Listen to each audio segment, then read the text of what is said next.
കുസുമദേവി സീരിയലിൻ്റെ പുതിയൊരു എപ്പിസോഡിൻ്റെ promo review വിശേഷങ്ങളിലേക്ക് എല്ലാവർക്കും സ്വാഗതം. അങ്ങനെ നമ്മളുടെ കെവിൻ്റെയും ഇസബെല്ലയുടെയും DYSPയുടെ ഒക്കെ എല്ലാ പ്ലാനുകളും പൊളിച്ചടക്കാനുള്ള എപ്പിസോഡുകളാണ് ഇനി വരാൻ പോകുന്നത്. കാരണം വേറൊന്നുമല്ല, സിദ്ധാർത്ഥനാണെങ്കിൽ ഗിരീഷിനോട് പറഞ്ഞു കഴിഞ്ഞു ഈ നന്ദൻ്റെ കാര്യങ്ങളൊക്കെ ഒന്ന് അന്വേഷിക്കണം, കെവിനും ബെല്ലയായിട്ടുള്ള കൂട്ടുകെട്ട് എന്താണെന്ന് നോക്കണം, അവർ ഏത് രീതിയിലാണ് നന്ദനെ സ്വാധീനിക്കണമെന്നൊക്കെ അന്വേഷിക്കണമെന്ന്. ഇതേസമയം ഗിരീഷിനും ഇവരുടെ കൂട്ടുകെട്ടിൽ ചെറിയ സംശയങ്ങളൊക്കെ ഉണ്ട്. അതെന്തായാലും അന്വേഷിച്ച് കണ്ടുപിടിക്കാൻ സാറ് സമാധാനമായിട്ടിരിക്കുന്നൊക്കെ പറഞ്ഞ് സിദ്ധാർത്ഥനെ സമാധാനിപ്പിച്ച് നിൽക്കുന്ന ആ ഒരു സമയത്താണ് നമ്മളുടെ ചന്ദ്രമതി ആണെങ്കിൽ പ്രഭാവതിയെ വന്ന് കണ്ടിട്ട് ഈ നന്ദൻ്റെ പോക്കത്ര ശരിയല്ല എന്ന് പറയണം. ആ സമയത്ത് ഒരിക്കലും ചന്ദ്രമതിയോട് മോശമായി പെരുമാറാത്ത നന്ദനാണെങ്കിൽ ചന്ദ്രമതിയെ ശരിക്കും അപമാനിക്കുന്നുണ്ട്. ആ സമയം ചന്ദ്രമതി സങ്കടം കൊണ്ട് കരഞ്ഞുകൊണ്ട് തന്നെയാണ് അവിടെ നിന്ന് പോകുന്നത്. പിന്നീട് പ്രഭാവതിയാണെങ്കിൽ നന്ദനെ ഒരുപാട് വഴക്ക് പറയുന്നുണ്ടെങ്കിലും നന്ദൻ പറഞ്ഞത് ശരിയാന്നുള്ള നിലപാടിൽ തന്നെ ഉറച്ചു നിൽക്കുന്നുണ്ട്. കാരണം വേറൊന്നുമല്ല, ബെല്ലയായിട്ടുള്ള ബന്ധം വേണ്ടെന്ന് വയ്ക്കാൻ പറഞ്ഞാൽ നന്ദൻ അത് സാധിക്കില്ല. ഋഷിയെ നന്ദൻ കൊന്നു എന്നുള്ള ആ ഒരു ധാരണ തന്നെയാണല്ലോ നന്ദൻ ഇരിക്കണത്. പിന്നീട് ചന്ദ്രമതി വിളിച്ച് സിദ്ധാർത്ഥനോട് വിവരങ്ങൾ പറയുമ്പം സിദ്ധാർത്ഥൻ അത് കേട്ടിട്ടാണെങ്കിൽ ഭയങ്കര ദേഷ്യമാവുന്നുണ്ട്. ചന്ദ്രമതി സിദ്ധാർത്ഥനോട് പ്രത്യേകം പറയുന്നുണ്ട്, ഇപ്പം ഇതിൻ്റെ പേരിലൊരു പ്രശ്നമൊന്നും ഉണ്ടാക്കണ്ട, സാവകാശം നന്ദനെ നമ്മളുടെ മാർഗത്തിലേക്ക് കൊണ്ടുവന്നാൽ മതി, ഇനി ബെല്ലയുടെ കൂടെ അവനെ അങ്ങനെ വിടരുത്, അത് ശരിയായ പോക്കായിട്ട് എനിക്ക് തോന്നുന്നില്ല എന്ന്.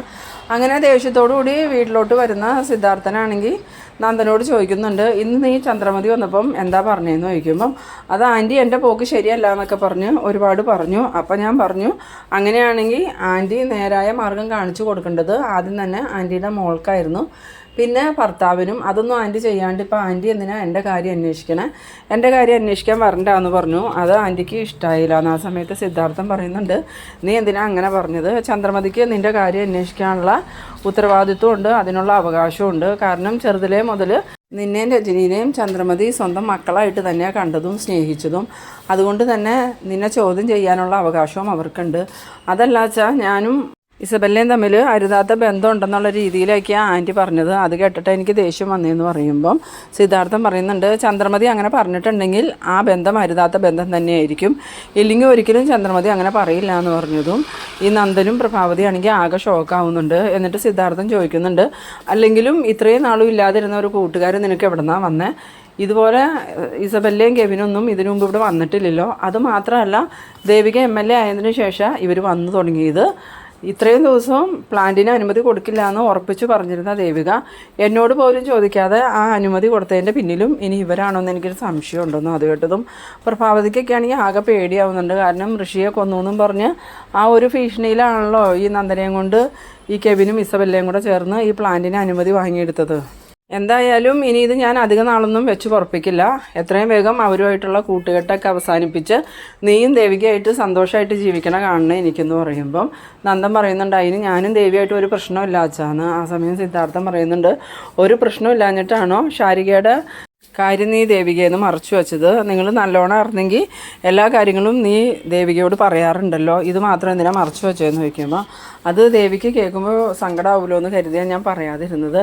എന്തായാലും ഇപ്പോൾ ഞാൻ കാര്യങ്ങളൊക്കെ എല്ലാവരോടും പറഞ്ഞില്ലേ, ഇനി കാര്യങ്ങൾ അവരായിട്ട് എന്താണെന്ന് വെച്ചാൽ ചെയ്തോളൂ എന്ന് പറയുമ്പം സിദ്ധാർത്ഥൻ പറയുന്നുണ്ട്, അത് അവരെന്താണെന്ന് വെച്ചാൽ ചെയ്തോളും, ഇവിടെ ഇപ്പം നിൻ്റെ കാര്യം എനിക്ക് തീരുമാനിക്കാനുള്ളത്, എന്തായാലും നിന്നെ ഇനി ഇങ്ങനെ വിടാൻ ഞാൻ ഉദ്ദേശിച്ചിട്ടില്ല, ഞാൻ എല്ലാത്തിനും ഒരു തീരുമാനം എടുത്തിട്ടുണ്ടെന്ന്. അങ്ങനെ സിദ്ധാർത്ഥൻ ദേഷ്യത്തോടുകൂടി അകത്തേക്ക് കയറിപ്പോയി കഴിഞ്ഞതും പ്രഭാവതി ആണെങ്കിൽ നന്ദനോട് പറയുന്നുണ്ട്, എന്നാലും നന്ദ നീ എന്ത് പണിയാണ് കാണിച്ചേ, ചന്ദ്രമതിയോട് നീ അങ്ങനെയൊക്കെ സംസാരിച്ചത് വളരെ മോശമായി പോയി എന്ന് പറയുമ്പോൾ പിന്നെ ആൻറ്റി പറയണതൊക്കെ ഞാൻ കേട്ടുകൊണ്ട് നിൽക്കണം എന്നാണോ അമ്മ പറയണത്, ഞാൻ ഒരു തെറ്റും ചെയ്യാത്ത കാര്യത്തിൽ ആൻറ്റി അങ്ങനെയൊക്കെ പറഞ്ഞതെന്ന് പറയുമ്പം അത് വേറൊന്നുമല്ല, സോഷ്യൽ മീഡിയയിലൊക്കെ നിങ്ങളുടെ വീഡിയോയൊക്കെ വന്നല്ലോ, പിന്നെ നീ ബെല്ലയും ചേർത്ത് ഹോട്ടലിൽ റൂം എടുത്തതും ചന്ദ്രമതി കണ്ടിരുന്നു, അതൊക്കെ കൊണ്ടായിരിക്കും ചന്ദ്രമതി അങ്ങനെ സംസാരിച്ചത്. എന്തായാലും ഇനി മുന്നോട്ട് നീ ഒരുപാട് സൂക്ഷിക്കണം നന്ദ, അല്ലെങ്കിൽ നിങ്ങളുടെ കുടുംബജീവിതം തന്നെ തകർന്നു പോകുന്നു. പിന്നീട് കാണിക്കുന്നത് ദേവികേനെയും രാധികേനെയും മാധവനെയൊക്കെയാണ്. ദേവികേനോട് രാധിക പറയുന്നുണ്ട്, നീ ശാരികയോട് സംസാരിക്കാനായിട്ടല്ലേ ഇങ്ങോട്ട് വന്നത്, എന്നിട്ട് നീ ഇതുവരെ നമ്മൾ ഉദ്ദേശിച്ച കാര്യങ്ങളൊന്നും ചോദിച്ചില്ലല്ലോ എന്ന് പറയുമ്പം അമ്മ ഒന്ന് സമാധാനപ്പെട്, ഞാൻ സാവകാശം അവളോട് കാര്യങ്ങളൊക്കെ ചോദിച്ച് മനസ്സിലാക്കാമെന്ന്. അന്നേരം രാധിക ചോദിക്കുന്നുണ്ട്, ഇനി എപ്പോൾ ചോദിക്കാനാ, എന്തായാലും നീ ഇപ്പോൾ അവളോട് കാര്യങ്ങൾ സംസാരിക്കുന്നു. അതേസമയം ശാരിക അങ്ങോട്ട് വരുന്നുണ്ട്. ശാരിക വന്നതും എന്താ ചേച്ചി ഇവിടെ ഒരു ഗൂഢാലോചന എന്ന് വയ്ക്കുമ്പം ഒന്നുമില്ലടി, നിന്നോടൊരു കാര്യം ചോദിക്കാനുണ്ടായിരുന്നു, അതിന് വേണ്ടിയിട്ടാണ് ഞാൻ പ്രധാനമായിട്ടും ഇങ്ങോട്ട് വന്നത്. എന്ത് കാര്യമാണെന്ന് ചോദിക്കുമ്പം നിൻ്റെ വിവാഹകാര്യം തന്നെ നവീനുമായിട്ടുള്ള നിൻ്റെ വിവാഹം ഉറപ്പിക്കുന്നതിനെക്കുറിച്ച് ഞങ്ങൾ സംസാരിക്കുമായിരുന്നു. നിനക്കെന്തോ അതിലൊരു താല്പര്യക്കുറവ് പോലെ തോന്നി. ഇനി നിനക്ക് എന്തെങ്കിലും ഇഷ്ടക്കുറവുണ്ടോ എന്ന് ചോദിക്കുമ്പോൾ ചേച്ചിയുടെ ആ തോന്നൽ ശരിയാ, എനിക്ക് ഈ വിവാഹത്തിന് താല്പര്യമില്ല, ഞാൻ ഒരിക്കലും ആ വിവാഹത്തിന് സമ്മതിക്കുകയില്ല. ആ സമയം ദേവിക ചോദിക്കുന്നുണ്ട് അതെന്തുകൊണ്ടാണെന്ന് ചോദിക്കുമ്പം ഞാൻ നേരത്തെ തന്നെ പറഞ്ഞിരുന്നില്ലേ, എനിക്ക് പഠിക്കണം, പഠിച്ചൊരു ജോലിയൊക്കെ വാങ്ങണം, അതിനുശേഷമേ ഞാൻ വിവാഹത്തിന് സമ്മതിക്കുള്ളൂ എന്ന്. അന്നേരം ദേവിക ചോദിക്കുന്നുണ്ട് അത് മാത്രമാണോ കാരണം എന്ന് ചോദിക്കുമ്പം പിന്നെ എന്ത് കാരണമാണ്, വേറെ കാരണമൊന്നുമില്ല, അതിനെന്താ, വിവാഹം കഴിഞ്ഞാലും പഠിപ്പിക്കാമെന്ന് നവീൻ പറഞ്ഞിട്ടുണ്ടല്ലോ, നിന്നെ ജോലിക്ക് വിടുന്നതിനും അവർക്ക് പ്രശ്നമില്ല എന്ന് പറയുമ്പം അതൊന്നും വേണ്ട ചേച്ചി, വിവാഹത്തിന് മുമ്പ് എല്ലാവരും അങ്ങനെ പറയും, പക്ഷേ വിവാഹം കഴിഞ്ഞ് കഴിയുമ്പം അവരുടെയൊക്കെ സ്വഭാവം മാറും. ഇപ്പം തന്നെ നന്ദേട്ടനും ചേച്ചിയും തമ്മിലുള്ള ജീവിതത്തിൽ എപ്പോഴെങ്കിലും ഒരു സന്തോഷമോ സമാധാനമോ ചേച്ചിക്ക് ഉണ്ടായിട്ടുണ്ടോ? ഇപ്പോൾ ചേച്ചി MLA എന്നിട്ടും ഇപ്പോൾ ചേച്ചി സന്തോഷമായിട്ടാണോ ജീവിക്കണേ?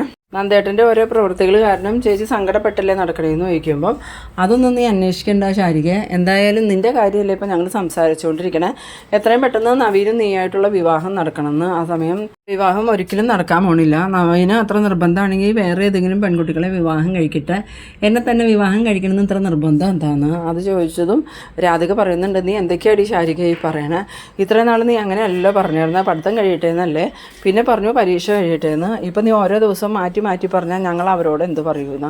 ആ സമയത്ത് ശാരിക പറയുന്നുണ്ട് വേറൊന്നും പറയണ്ട, എനിക്ക് വിവാഹത്തിന് താല്പര്യമില്ല എന്ന് മാത്രം പറഞ്ഞാൽ മതിയെന്ന്. അന്നേരം രാധികയാണെങ്കിൽ ദേഷ്യപ്പെട്ടുകൊണ്ട് ഈ ശാരികയെ തല്ലാനായിട്ട് വരുമ്പം അമ്മ എന്ത് ഈ കാണിക്കണേ, നീ വാ ശാരി എന്നും പറഞ്ഞുകൊണ്ട് ദേവിക ശാരികേനെ വിളിച്ചുകൊണ്ട് വെളിയിലോട്ട് പോകുന്നുണ്ട്. പിന്നീട് കാണിക്കുന്നത് നമ്മളുടെ ചന്ദ്രമതിനെയാണ്. ചന്ദ്രമതി ഇങ്ങനെ ഇരുന്ന് ആലോചിക്കുന്നുണ്ട്, നന്ദൻ്റെ സ്വഭാവം ഇത്രയധികം മാറിപ്പോവാൻ എന്തായിരിക്കുമോ കാരണം, ഇത്രയും വർഷങ്ങൾക്കിടയ്ക്ക് ഒരിക്കലും നന്ദൻ എന്നോട് മോശമായി പെരുമാറിയിട്ടില്ല. ഇന്നിപ്പോൾ ഇസബെല്ലയുടെ കാര്യം പറഞ്ഞപ്പോഴാണ് നന്ദൻ അത്രയും ദേഷ്യത്തിൽ എന്നോട് സംസാരിച്ചത്. അപ്പം ഇസബെല്ലയും നന്ദനുമായിട്ട് എന്തെങ്കിലും ഒരു ബന്ധം ഉണ്ടാവും, ഇല്ലെങ്കിൽ പിന്നെ നന്ദനും ഇസബെല്ലയും ഹോട്ടലിൽ റൂം എടുക്കേണ്ട കാര്യമില്ലല്ലോ, അതും നന്ദൻ്റെ പേരിലല്ല റൂം എടുത്തത്, നന്ദൻ്റെ പേര് എന്നെ മാറ്റിയ ഹോട്ടലിൽ കൊടുത്തായിരുന്നേ എന്നൊക്കെ ഇങ്ങനെ ആലോചിക്കുന്നുണ്ട്. പിന്നീട് കാണിക്കുന്നത് നമ്മളുടെ നന്ദനാണെങ്കിൽ ഇസബെല്ലേനെയും കെവിനെയും കാണാനായിട്ട് ചെന്നേക്കാണ്. ആ സമയത്ത് ഇസബെല്ല ചോദിക്കുന്നുണ്ട് എന്താ നന്ദ നിൻ്റെ മുഖമൊക്കെ വല്ലാതിരിക്കണേന്ന് ചോദിക്കുമ്പം അത് ഇസബെല്ലെ കുറച്ച് പ്രശ്നങ്ങളുണ്ടായി, ഇന്ന് വീട്ടിൽ ചന്ദ്രമതി ആൻറ്റി വന്നിരുന്നു എന്ന്. ആ സമയം ബെല്ല ചോദിക്കുന്നുണ്ട് ഏത് ചന്ദ്രമതി ആൻറ്റി എന്ന് ചോദിക്കുമ്പോൾ അന്ന് നമ്മൾ ഹോട്ടലിൽ വെച്ച് കണ്ടില്ലേ, എന്നെ വിളിച്ചുകൊണ്ടാവാൻ വന്നില്ലേ, ആ ആൻറ്റി വീട്ടിൽ വന്നു, ബെല്ലയും ഞാനുമായിട്ടുള്ള സൗഹൃദം അവസാനിപ്പിക്കണമെന്ന് പറഞ്ഞു. അത് കേട്ടപ്പോൾ എനിക്ക് നല്ല ദേഷ്യം വന്നിട്ട് ഞാൻ വായി തോന്നിയതൊക്കെ ആൻറ്റീനോട് പറഞ്ഞു. ആൻറ്റി ആണെങ്കിൽ അത് അച്ഛനെ വിളിച്ച് പറഞ്ഞിട്ട് അച്ഛനത് വലിയ വിഷയമാക്കി, അച്ഛനെന്നെ തല്ലുകയും ചെയ്തു. ആ സമയത്ത് ബെല്ല ചോദിക്കുന്നുണ്ട് ഇപ്പോഴും നിൻ്റെ അച്ഛൻ നിന്നെ തല്ലുമോ, നീ ഒരാണാണോടാ, ഇപ്പോഴും അച്ഛൻ്റെ തല്ല് കൊണ്ടുകൊണ്ടിരിക്കാൻ നിനക്ക് നാണാവൂലേ എന്ന് ചോദിക്കുമ്പം പിന്നെ എന്ത് ചെയ്യാനാ ബെല്ലെ, അച്ഛനല്ലേ, തിരിച്ച് തല്ലാനൊന്നും പറ്റില്ലല്ലോ എന്ന് ചോദിക്കുമ്പം ബെല്ല പറയുന്നുണ്ട് എന്നാലും നിൻ്റെ അച്ഛനെ പോലുള്ളൊരു അച്ഛൻ വേറെ എങ്ങും ഉണ്ടാവില്ല, കല്യാണം കഴിച്ചാൽ മക്കളെ തല്ലുന്ന അച്ഛന്മാർ ഇവിടെ എവിടെയെങ്കിലും ഉണ്ടോ എന്നൊക്കെ ഇങ്ങനെ പറഞ്ഞ് നന്ദനെ പരമാവധി ചൂട് കയറ്റാൻ നോക്കുന്നുണ്ട്. അതേസമയം കെവിനും പറയുന്നുണ്ട് എന്നാലും സിദ്ധാർത്ഥനങ്ങൾ നിന്നെ തല്ലിയെന്ന് പറഞ്ഞിട്ട് വിശ്വസിക്കാൻ പറ്റണില്ല, ആ ചന്ദ്രമതിക്ക് അത്രയ്ക്കും പ്രാധാന്യം ഉണ്ടോ എന്ന് ചോദിക്കുമ്പം എന്നെയും രജനി ചേച്ചീനെയും ചെറുപ്പം മുതലേ സ്വന്തം മക്കളെ പോലെ ചന്ദ്രമതി ആൻറ്റി കണ്ടിരുന്നത്, അതുകൊണ്ട് അച്ഛൻ പറയണത് അവർക്ക് ഞങ്ങളുടെ ജീവിതത്തിൽ ഇടപെടാനുള്ള അവകാശം ഉണ്ടെന്നാണ്. പിന്നീട് കാണിക്കുന്നത് ഗിരീഷിനെ രജനീനെയാണ്. ഗിരീഷിനാണെങ്കിൽ രജനിയോട് പറയുന്നുണ്ട് ഇപ്പോൾ ആകെ എല്ലാം കൂടി ഒരു പ്രശ്നത്തിലാണല്ലോ രജനി, എന്ത് പറ്റി ഗിരി എന്ന് ചോദിക്കുമ്പം അത് വേറൊന്നുമല്ല, സിദ്ധാർത്ഥൻ സാർ എന്നോട് കുറച്ച് കാര്യങ്ങൾ പറഞ്ഞ് ഏൽപ്പിച്ചു എന്ന് ഞാൻ പറഞ്ഞില്ലേ, എത്രയും പെട്ടെന്ന് അതിൻ്റെ കാര്യങ്ങൾ കണ്ടുപിടിക്കണം, അതിനൊരു തീരുമാനം ആക്കണം, അല്ലെങ്കിൽ നന്ദൻ്റെയും ദേവികയുടെയും ജീവിതം തകരും.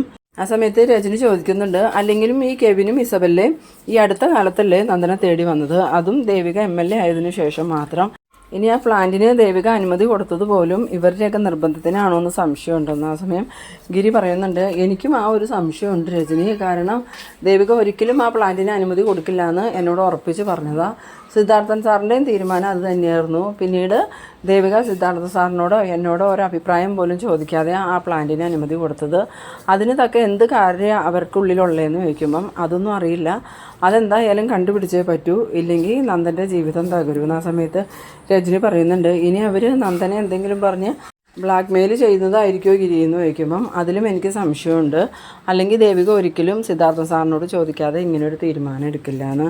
പിന്നീട് കാണിക്കുന്നത് നമ്മളുടെ ശാരികേനെയും ദേവികേനെയാണ്. ദേവികയോ ശാരികയോട് ചോദിക്കുന്നുണ്ട്, ഞാനൊരു കാര്യം ചോദിച്ചാൽ നീ എന്നോട് സത്യം പറയണം, നിനക്ക് ആരെങ്കിലും ഇഷ്ടമുണ്ടോയെന്ന്. ആ സമയം ശാരിക ചോദിക്കുന്നുണ്ട്, ചേച്ചി എന്താ ഉദ്ദേശിക്കുന്നതെന്ന് ചോദിക്കുമ്പം, ഞാൻ എന്താ ഉദ്ദേശിച്ചതെന്ന് നിനക്ക് മനസ്സിലായില്ലേ, നീ ആരെങ്കിലുമായിട്ട് പ്രണയത്തിലാണോ എന്ന് ഞാൻ ചോദിച്ചതെന്ന്. അത് കേട്ടതും ശാരിക ഒന്ന് ഞെട്ടി പോകുന്നുണ്ട്. എന്നിട്ട് ചേച്ചിയോട് ഇതാരാ പറഞ്ഞതെന്ന് ചോദിക്കുമ്പം, പറഞ്ഞത് ആരെങ്കിലും ആവട്ടെ, അതിലെന്തെങ്കിലും സത്യം ഉണ്ടോയെന്ന് എനിക്ക് അറിയണ്ടേ, ഇനിയും നീ അത് മറച്ചു പിടിക്കരുത്, ഉള്ള സത്യം എന്താണെന്ന് വെച്ചാൽ എന്നോട് പറയണമെന്ന്. ആ സമയത്ത് ശാരിക പറയുന്നുണ്ട്, ഉവ്വ എനിക്കൊരാളെ ഇഷ്ടമാണ്, അതാരാന്ന് ചോദിക്കുമ്പം അതൊന്നും തൽക്കാലം പറയാൻ നിവൃത്തിയില്ല, പിന്നെ ആരാന്ന് ഞങ്ങളറിയാതെ എങ്ങനെയാണ് ശാരികയെന്ന് ചോദിക്കുമ്പം, അതിപ്പോൾ നിങ്ങളറിഞ്ഞാലും സമ്മതിച്ചാലും സമ്മതിച്ചില്ലെങ്കിലും ഞാൻ അയാളെ മാത്രമേ വിവാഹം കഴിക്കുകയുള്ളൂ, എന്നാലും നീ അത് ആരാന്ന് പറ ശാരികയെന്ന് പറയുമ്പം തൽക്കാലം എനിക്കിപ്പോൾ അത് പറയാൻ സൗകര്യമില്ല എന്നും പറഞ്ഞുകൊണ്ട് ശാരിക ദേഷ്യപ്പെട്ടുകൊണ്ട് അങ്ങോട്ട് പോകുന്നുണ്ട്. ഈ സമയത്ത് നമ്മളുടെ രാധികയാണെങ്കിൽ ഇത് കേട്ടുകൊണ്ട് ദേവികയുടെ അടുത്തേക്ക് വന്ന് എന്താ മോളെ ഇതൊന്നും ചോദിച്ചുകൊണ്ട് നിൽക്കുന്ന ആ ഒരു സീനിലാണ് എപ്പിസോഡ് അവസാനിക്കുന്നത്. അപ്പോൾ നിങ്ങളെൻ്റെ വീഡിയോ ആദ്യമായി കാണുന്നവരാണെങ്കിൽ ചാനലൊന്ന് സബ്സ്ക്രൈബ് ചെയ്യാൻ മറക്കും.